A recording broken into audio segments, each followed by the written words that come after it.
ఇశ్రాయేలు ప్రజల్ని దేవుడు ఏర్పాటు చేసుకున్నారు.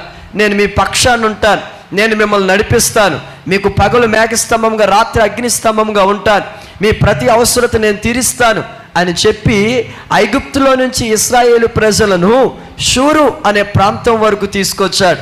ఈ మధ్యలో వారికి ఎదురైన ఎర్ర సముద్రం దగ్గర ప్రభు ఏమన్నాడో తెలుసా? ఆగిపోవద్దు, సాగిపోండి అని చెప్పాడు.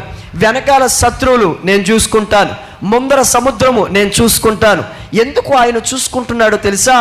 నీవు నేను ఆయన బిడలము, ఇశ్రాయేలు ప్రజలు ఆయన బిడలు, మనము ఆయన బిడలము. మన ఆలన పాలన చూసుకునేది మన దేవుడు. ఎందుకనంటే ఆయన రక్తము చేత కొనబడిన మనము ఆయన పిల్లలమై ఉన్నాము. ఆయన మన పరలోకపు తండ్రి అయి ఉన్నాడు. ప్రైజ్ ది లార్డ్, హల్లెలూయా. మనుషులు పట్టించుకోపోయినప్పటికీ నా దేవుడు మనల్ని పట్టించుకుంటాడు. ఎవరు పట్టించుకుంటారు? దేవుడు పట్టించుకుంటాడు.